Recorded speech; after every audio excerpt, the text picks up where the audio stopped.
Hello everyone, अस्सलाम वालेकुम, नमस्ते, सत श्री अकाल एंड जय श्री राम। कैसे हैं आप लोग? आई होप आप लोग बिल्कुल ठीक होंगे और मैं भी बिल्कुल ठीक हूँ, एकदम बढ़िया। आज की वीडियो पे हम रिएक्शन देंगे। वीडियो का टाइटल है कावी प्रख्यात मिश्रा। अच्छा, इस वीडियो को आज हम लोग देख लेते हैं और देखते हैं कि ये क्या कह रहे हैं इस वीडियो में, और बिना देरी के चलते वीडियो की तरफ रिएक्शन देते हैं। सो आइए मिलकर देखते हैं। Let's start. 1 2 3 गो।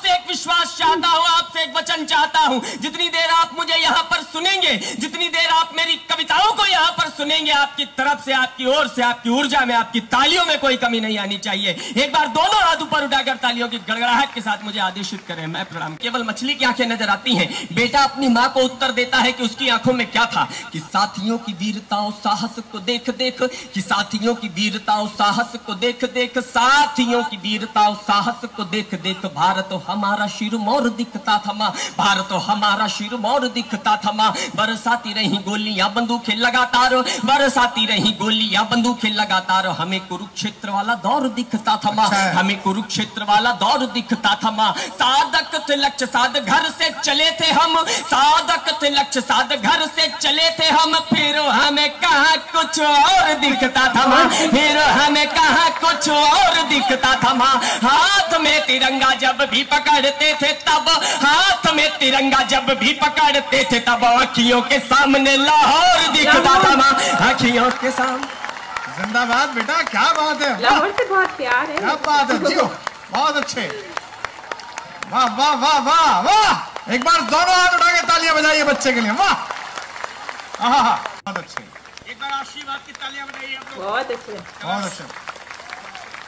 उत्तर आपके बीच में रखना चाहता हूं। हमारे देश के बेटों पर छुप करके वार किया जाता है। जब वे शहीद हो जाते हैं तो उनके शीश काट लिए जाते हैं, और हमारे देश के बेटों ने आज तक ऐसा कुछ क्यों नहीं किया कि लौह दंड घन पे पटकते हैं एक बार।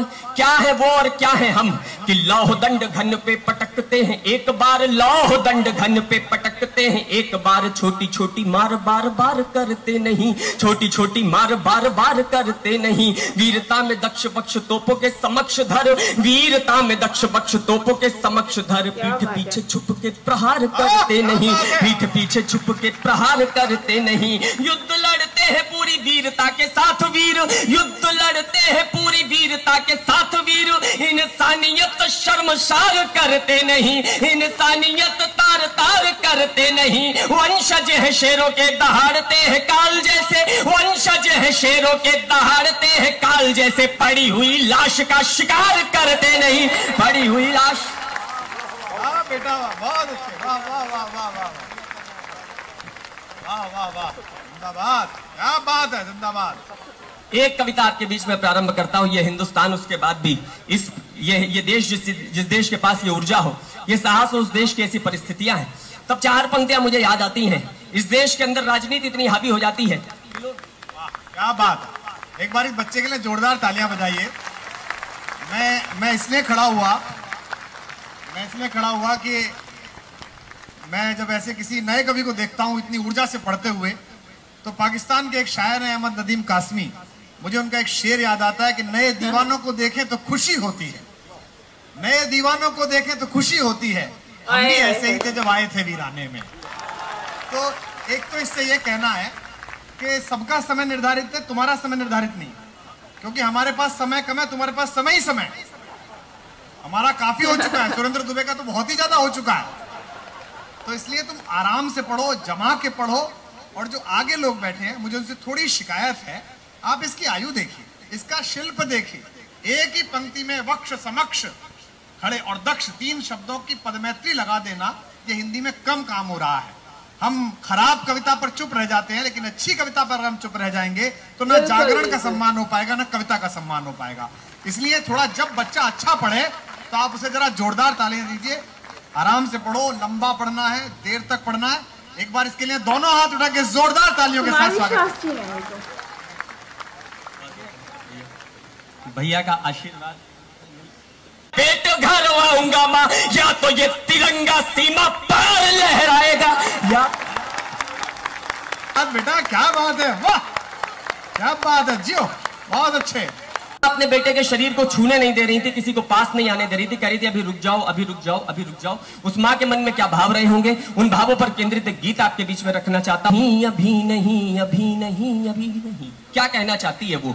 अभी नहीं, अभी नहीं, अभी नहीं, अभी नहीं, अभी नहीं, रुको जरा, जरा रुको, रुको जरा, कि राह देखती रही ये शाम भी ढली नहीं, कि राह देखती रही ये शाम भी ढली नहीं, कि इंतजार में धरी दियालियां जली नहीं, कि इंतजार में धरी दियालियां जली नहीं, कि थक गई जबान अपने भाइयों को पूछ के, कि थक गई जबान अपने भाइयों को पूछ के, कि रो रही है राखियां कलाइयों को पूछ के, कि रो रही है राखियां कलाइयों को पूछ के। मैं होलियों में आऊंगा, दिवालियों में आऊंगा, मैं होलियों में आऊंगा, दिवालियों में आऊंगा, मैं आऊंगा यूं आऊंगा कि दूर ही न जाऊंगा, थे द्वार बंद नेह के ये खोल के चला गया, थे द्वार बंद नेह के ये खोल के चला गया, मैं आ रहा हूँ लौट के ये बोल के चला गया, वो यूं गया, वो यूं गया, चला गया, चला गया, चला गया, चला गया, वचन ये यूं निभा सका, ये आज जाके आ सका, अभी तो चैन से इसे निहार भी सकी नहीं, अभी तो चैन से इसे दुलार भी सकी नहीं, कि गोद में लिटाने दो मुझे इसे सुलाने दो, कि गोद में लिटाने दो मुझे इसे सुलाने दो, कि गोद में लिटाने दो मुझे इसे सुलाने दो, कि बूढ़ी माँ का बूढ़ा मन अभी तलक नहीं भरा, रुको जरा, रुको जरा, अभी नहीं, अभी। बहुत अच्छा, बहुत अच्छा, बहुत अच्छा बेटा, बहुत अच्छा, बहुत अच्छा, बहुत अच्छा। दूसरा बंद, विवाह के 6 माह बाद सरहदों पर चले गए और वापस जब आए तो तिरंगा लपेट कर आए, और क्या चीजें आमंत्रण दे रही होंगी जो हम और हमारे और आपके जीवन में जो सुख सुविधाएं हैं पर उनके जीवन में नहीं, और क्या चीजें आमंत्रण दे रही होंगी पर उन आमंत्रणों को वो स्वीकार नहीं कर पाए। दूसरा बंद आपके बीच में रखता हूं। ये जिंदगी में प्रेम और उमंग देख ना सका, क्या चीजें हैं जिनके लिए तरस गए होंगे वो? ये जिंदगी में प्रेम और उमंग देख ना सका, ये जिंदगी में प्रेम और उमंग देख ना सका, ये होली के गुलाल और रंग देख ना सका, ये होली के गुलाल और रंग देख ना सका, किसी का 16 श्रृंगार भी बुला के थक गया, किसी का 16 श्रृंगार भी बुला के थक गया, किसी के भाव थक गए, किसी का प्यार थक गया, किसी के भाव थक गए, किसी का प्यार थक गया, किसी के स्वप्न कैद है तिहाड़ जैसी जिंदगी, किसी के स्वप्न कैद है तिहाड़ जैसी जिंदगी, अहिल्या सी लिए खड़ी पहाड़ जैसी जिंदगी, अहिल्या सी लिए खड़ी पहाड़ जैसी जिंदगी, तू आएगा, तू आएगा ये जिद लिए अड़ी रही, कि राम की प्रतीक्षा में शिलावनी खड़ी रही, खड़ी रही, खड़ी रही, खड़ी रही, खड़ी रही, अभी तो पायलों की छनछनाहटे सुनी नहीं, अभी तो पायलों की छनछनाहटे सुनी नहीं, अभी तो कंगनों की खनखनाहटे सुनी नहीं, अभी तो कंगनों की खनखनाहटे सुनी नहीं, अभी तो दर्पणों ने भी श्रृंगार तक नहीं करा, रुको जरा, रुको जरा, रुको जरा, रुको जरा, रुको। अंतिम बंद और अपना स्थान। कहीं ना कहीं बेटा अपनी माँ को उत्तर देता होगा कि माँ, एक आम मृत्यु और एक बलिदान में जो अंतर है वो अंतर यह है कि तुम्हें रोना नहीं चाहिए। क्यों नहीं रोना चाहिए? सरहदों पर क्या हालात थे।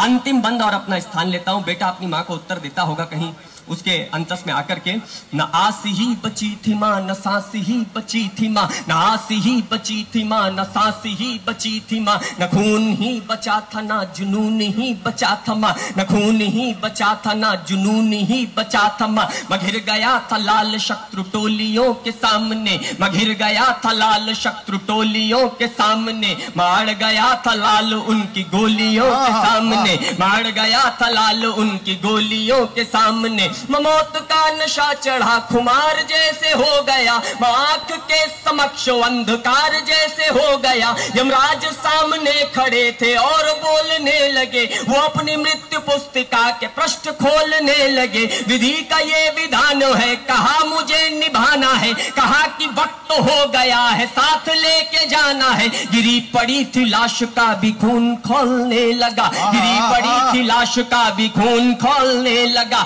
मलाला तुम्हारा यम से तन के बोलने लगा, अभी नहीं अभी नहीं अभी नहीं अभी नहीं अभी नहीं अभी नहीं अभी नहीं अभी। जिंदाबाद बेटा। अभी तिरंगा सरहदों के पार लेके जाने दो, अभी तिरंगा सरहदों के पार लेके जाने दो, कि शत्रुओं की छातियों पे चढ़वी से लगाने दो। मलाला तुम्हारा यम के सामने नहीं डरा, रुको जरा रुको जरा रुको जरा रुको जरा। जो चक्रव्यूह थे रचे वो खोलते चले गए, वंदे मातरम के बोल बोलते चले गए। हो सके तो रोना ना तू आंख को भिगोना ना, हो सके तो रोना ना तू आंख को भिगोना ना, हो सके तो रोना ना तू आंख को भिगोना ना। लाडला अमर हुआ है, लाडला नहीं मरा, रुको जरा अभी नहीं अभी नहीं कभी नहीं कभी। जय भारत। वाह क्या बात है, क्या बात है, वाकई में अभी नहीं यार। ये जो है ना, इस बच्चे की सबसे पहले बात बताऊं, ये बच्चा लग रहा था, वैसे आई डोंट नो इसकी एज कितनी होगी, पर बहुत ज़बरदस्त। और मुझे इसकी पैशन, इसके अंदर से जो आवाज़ आ रही थी वो बहुत ज़बरदस्त लगी, और जिस तरह से ये बोल रहा था मुझे वो बहुत अट्रैक्ट किया।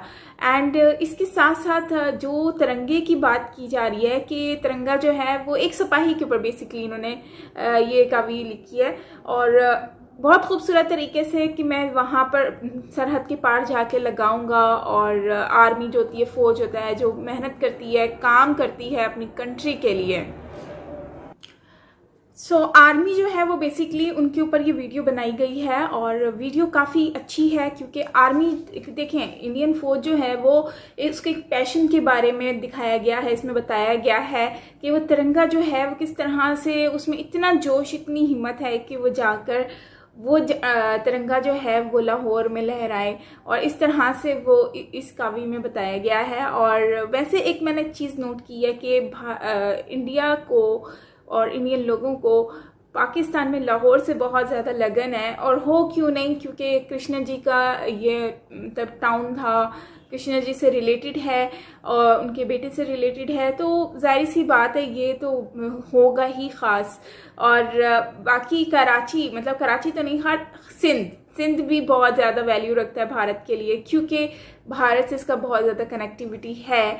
और बल्कि उनके जो उनका एक वो बना हुआ है, एंथम बना हुआ है, उसमें भी है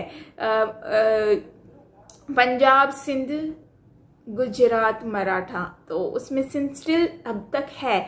इसका मतलब ये है कि भारत जो है वो अभी भी यही सोचता है कि शायद सिंध जो है वो भारत का ही है या होगा, क्योंकि उन्होंने अब तक हटाया नहीं है। और मैंने ये देखा है कि भारत इन चीज़ों में कभी चेंजेस करता भी नहीं है, और अच्छी बात है, नहीं करना चाहिए। जो आप पुरानी चीज़ें हैं उसमें आप चेंजेस करके क्या करेंगे। बाकी ये है कि इस बच्चे को मैं अप्रिशिएट करती हूँ, उन्होंने बहुत अच्छे से जिस तरह से बताया है पुरजोश होकर, बहुत अच्छा लगा।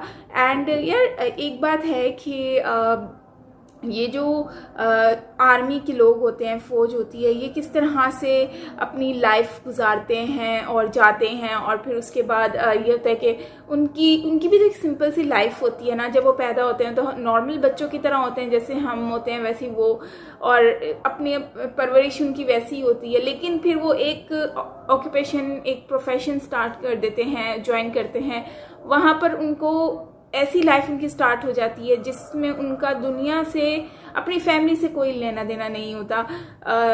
बस वो अपनी कंट्री के लिए वो कुछ ना कुछ करना चाहते हैं, जिसमें वो ना तो उनको शादी की इतनी खुशी होती है, ना ही वो अपनी बीवी बच्चों के साथ रह सकते हैं जैसे आम लोग रह रहे होते हैं, ना वो अपनी फैमिली के साथ वैसे रह सकते हैं, ना वो हमारी तरह ड्रेसिंग कर सकते हैं, खा पी नहीं सकते इस तरह से, क्योंकि जाहिर सी बात है वो जहाँ पर उनकी ड्यूटीज़ होती हैं या फिर जिस तरह का उनको यूनिफॉर्म पहनाया जाता है, तो ये उनके लिए बहुत ज़्यादा मुश्किल काम हो जाता है अपने आप को संभालना, अपने आप को लेकर चलना। तो खैर ये चीज़ें तो वो बहुत ज़्यादा मिस करते होंगे, लेकिन वो सेक्रीफाइस देते हैं अपनी कंट्री के लिए, अपने लोगों के लिए। वरना अपनी फैमिली को छोड़कर कौन खुश होता है, ये बात तो है। और इस चीज़ पे मैं इन लोगों को सल्यूट करती हूँ। सीरियसली मुझे बहुत अच्छा लगा और आप लोगों को भी अच्छा लगा होगा। अपना बहुत सारा ख्याल रखिएगा। वीडियो अच्छी लगी हो तो लाइक कर दीजिएगा और सब्सक्राइब नहीं किया तो सब्सक्राइब भी कर दो। और मेरा व्लॉग चैनल है उसको भी सब्सक्राइब कर दो। व्लॉग्स वगैरह अपलोड करती रहती हूँ मैं, तो आप लोगों को अच्छे लगेंगे। सो मिलते हैं नेक्स्ट वीडियो के साथ। अपना बहुत सारा ख्याल रखिएगा। मैं हूँ साइमा, प्लीज, बाय बाय।